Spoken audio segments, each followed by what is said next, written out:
आत्ताची मोठी बातमी देवळा तालुक्यातून येत आहे। आईने 2 चिमुकल्या मुलींसह विहिरीत उडी मारून आत्महत्या केल्याची मोठी बातमी या ठिकाणी समोर येत आहे। वाखारी येथील ही हृदयद्रावक घटना आहे। या घटनेसंदर्भात सविस्तर माहिती देण्यासाठी आमचे प्रतिनिधी वैभव पवार थेट आपल्यासोबत कॉलरवर जोडले जात आहेत। बोला वैभवजी, या घटनेसंदर्भात काय सविस्तर माहिती मिळते? सर, देवळा तालुक्यातील वाखारी पिंपळगाव येथे बुधवारी दिनांक 22 रोजी सायंकाळी उशिरा घडलेल्या एका हृदयद्रावक घटनेने संपूर्ण तालुक्याचे काळीज पिळवटून निघाले आहे। आईच्या कुशीत सुरक्षित असलेल्या 7 वर्षाच्या सिद्धी आणि अवघ्या 3 वर्षाच्या खुशीला आपल्या आईनेच विहिरीत दोघांसमेत उडी घेऊन आत्महत्या केल्याची दुर्दैवी घटना घडलेली आहे। या घटनेत वर्षा जयेश वाघ वय वर्षे 31, सिद्धी जयेश वाघ वय वर्षे 7 आणि खुशी जयेश वाघ वय वर्षे 3 यांचा मृत्यू झालेला आहे। घटनेची माहिती मिळताच ग्रामस्थांनी घटनास्थळी धाव घेतली।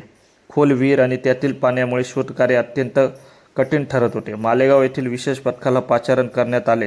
पोलीस निरीक्षक सार्थक नेते यांच्या मार्गदर्शनाखाली रात्री उशिरापर्यंत शोधकार्य सुरू होते। रात्री 10:30 ते 11च्या सुमारास तिघांचेही मृतदेह विहिरीतून बाहेर काढण्यात आले असून त्यानंतर तिन्ही मृतदेहाचे विच्छेदनासाठी देवळा ग्रामीण रुग्णालयात हलवण्यात आले आहे।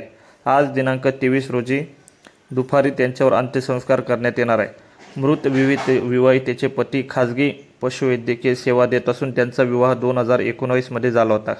नेमकं या आत्महत्येमागचं कारण काय हे अद्याप स्पष्ट झाले नसून पोलिसांकडून याचा सखोल तपास केला जात आहे।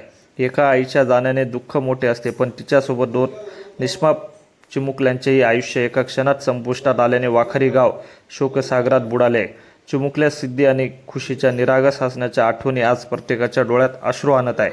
गावभर एकच हळहळ व्यक्त होत असून या घटनेने संपूर्ण देवळा तालुका स्तब्ध झालेला आहे। प्रबंधभूमी महाराष्ट्र न्यूजसाठी वैभव पवार, देवळा। धन्यवाद वैभवजी, माहिती दिल्याबद्दल। याच प्रकारे या घटनेसंदर्भात आणि इतर देखील बातम्या मिळवण्यासाठी प्रबंध चॅनल सबस्क्राईब करा, बेल आयकॉन दाबा आणि बघत रहा प्रबंधभूमी महाराष्ट्र न्यूज।